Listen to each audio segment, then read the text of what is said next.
आजम खां की रिहाई के बाद क्या वो सीधे बीएसपी में कूदकर मायावती के साथ हाथ मिला लेंगे या समाजवादी पार्टी को धोखा देकर उत्तर प्रदेश की सियासत को उलट देंगे? अगर आप ये मानते हैं कि ये सिर्फ बकवास अफवाहें हैं, तो अभी रुक जाइए। आज ये खुलासा आपकी आंखें खोल देगा। आज हम पूरी गहराई से बात करने जा रहे हैं आजम खां की हालिया रिहाई की, जो सीतापुर जेल से उन्हें आजाद कर रही है। इलाहाबाद हाई कोर्ट ने क्वालिटी बार लैंड ग्रैब केस ने जमानत दे दी है और अब उनके सभी 100 से अधिक मुकदमों में राहत मिल चुकी है। लेकिन बाजार में जोरों पर चल रही अफवाहें ये हैं कि रिहाई के बाद वो बीएसपी में शामिल होकर मायावती जी के साथ गठजोड़ बना लेंगे। बीएसपी के इकलौते विधायक उमाशंकर सिंह ने तो खुलकर कहा भी है कि पार्टी में आजम खां का स्वागत होगा, जिससे पार्टी मजबूत बनेगी। अखिलेश यादव ने इन अफवाहों को साफ साफ खारिज कर दिया है, लेकिन सोशल मीडिया पर 9 अक्टूबर की रैली में जॉइनिंग की पोस्ट से वायरल हो रही हैं। ये अफवाहें आखिर क्यों फैल रही हैं? क्या आजम खां वाकई समाजवादी पार्टी से तंग हो चुके हैं? आइए हम इसकी हर परत को खोलते हैं। आजम खां पर कुल 200 मुकदमे दर्ज हैं, जिनमें इनकी पत्नी तंजीन फातिमा, बेटा अब्दुल्ला आजम और बहन तक फंसाई गई हैं। इनमें से कुछ मामलों में सजा हो चुकी है, जबकि बाकी केस अलग अलग अदालतों में लंबित हैं। लेकिन रिहाई के ठीक बाद ये बीएसपी वाली हलचल क्यों तेज हो गई? क्योंकि समाजवादी पार्टी में उनका असर अब सीमित हो चुका है। अब रामपुर मुरादाबाद क्षेत्र के अधिकांश मुस्लिम नेता उनके खिलाफ हो चुके हैं। जहां एक रोचक बात है, क्या ये पूरी अफवाह बीजेपी की साजिश है, जो समाजवादी पार्टी को तोड़ने की कोशिश कर रही है? अब हम इस बीएसपी ज्वाइनिंग अफवाह की जड़ों को गहराई से खोदते हैं। दोस्तों, ये चर्चाएं 9 अक्टूबर को लखनऊ रैली से पहले तेज हो गई हैं। मायावती जी की पार्टी बेहद कमजोर हो चुकी है और उनके पास सिर्फ एक विधायक बचे हैं, वो भी पार्टी के बैनर तले नहीं, बल्कि अपने वजूद के कारण, जिनका नाम है उमाशंकर। और उन्होंने ही ये साफ इशारा किया है कि वो आजम खां को लाना चाहते हैं। लेकिन आजम खां या उनके परिवार की ओर से कोई आधिकारिक संकेत मिला है? बिल्कुल नहीं। उनके बेटे अब्दुल्ला ने हाल ही में एक पॉडकास्ट में साफ कहा कि समाजवादी पार्टी ने चुपके चुपके हमारी मदद की है और हम सपा के ही हैं तथा रहेंगे। अखिलेश ने भी इन अफवाहों को पूरी तरह नकार दिया है। तो ये अफवाहें कहां से उड़ रही हैं? सोशल मीडिया पर एक वायरल फोटोशॉप्ड तस्वीर घूम रही है, जिसमें मायावती, राहुल गांधी और आजम खां साफ नजर आ रही हैं। लेकिन यहाँ एक बड़ा ट्विस्ट है। 2016 में भी ऐसी ही अफवाहें चली थी, लेकिन आजम खां समाजवादी पार्टी में ही डटे रहे। जुलाई 2025 में उनकी पत्नी तंजीन फातिमा का बयान आया था कि वो नई पार्टी बनाएंगे या कांग्रेस ज्वाइन करेंगे, लेकिन कुछ भी नहीं हुआ। राजनीतिक नजर से देखें तो आजम खां का समाजवादी पार्टी में प्रभाव अब बहुत कम हो चुका है। रामपुर में मुस्लिम वोटर उनसे दूर हो गए हैं और स्थानीय नेता उनके विरोधी बन चुके हैं। लेकिन बीएसपी में जाना उनके लिए क्यों गलत कदम होगा? क्योंकि बसपा सुप्रीमो मायावती का फोकस मुख्य रूप से दलित वोट बैंक पर है और मुस्लिम एंट्री से वोट स्विफ्ट हो सकता है।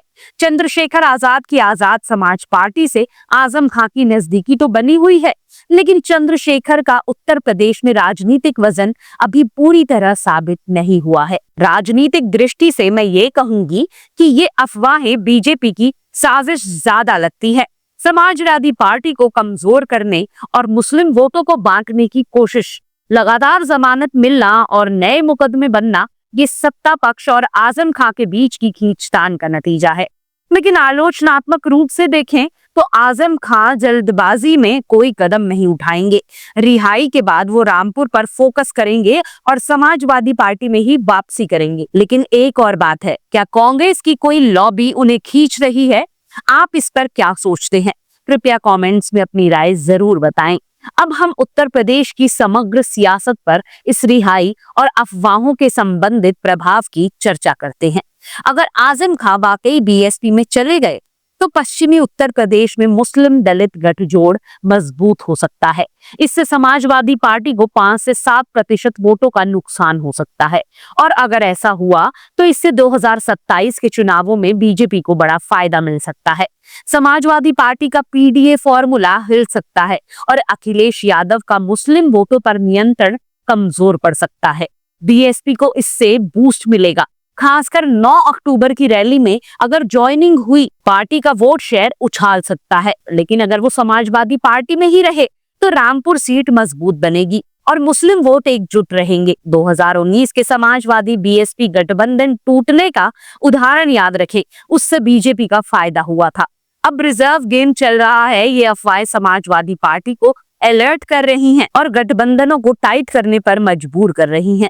लेकिन आलोचनात्मक नजर से देखें तो ये सब कयासबाजी ज्यादा है और हकीकत कम। इसी बात से और अफवाहों से भाजपा को ज्यादा फायदा मिलेगा, क्योंकि वो इस बात को कहेंगे कि समूचा विपक्ष बना हुआ है। तो दोस्तों, कुल मिलाकर आजम खान की हालिया रिहाई एक बड़ा मोड़ है। लेकिन बीएसपी में ज्वाइनिंग की ये अफवाहें फिलहाल सिर्फ अफवाहें ही लगती हैं, कोई ठोस सबूत नहीं है और समाजवादी पार्टी के प्रति उनकी वफादारी पक्की नजर आ रही है। ये उत्तर प्रदेश की सियासत का एक चालाक खेल है। बीजेपी विपक्ष को तोड़ने की कोशिश कर रही है, लेकिन आजम खान जैसे दिग्गज इतने आसानी से फंसने वाले नहीं हैं। रिहाई के बाद आजम को रामपुर क्षेत्र पर पूरी तरह फोकस करना चाहिए। समाजवादी पार्टी में मुस्लिम वोट बैंक को दोबारा मजबूत करना चाहिए। ये चंद्रशेखर आजाद जैसे नए चेहरों से टाई अप करके नई रणनीति बनानी चाहिए। 2027 के चुनावों से पहले पीडीए फॉर्मूले को और सशक्त बनाना होगा और कानूनी लड़ाई को जारी रखना होगा। अगर वो बीएसपी में चले भी गए तो उत्तर प्रदेश में त्रिकोणीय मुकाबला बनेगा, समाजवादी, बीएसपी और बीजेपी के बीच। लेकिन मेरा अनुमान है कि वो समाजवादी पार्टी में ही रहेंगे और उत्तर प्रदेश की सियासत को नया ट्विस्ट देंगे।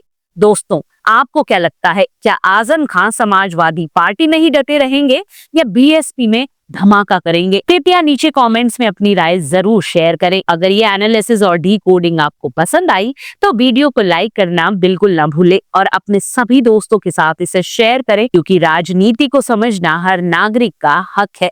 चैनल को अभी सब्सक्राइब कर ले और बेल आइकन को दबा दे ताकि उत्तर प्रदेश की हर बड़ी राजनीतिक अपडेट सबसे पहले आपको मिले। बहुत बहुत धन्यवाद। जय हिंद। अगले वीडियो में फिर मिलेंगे।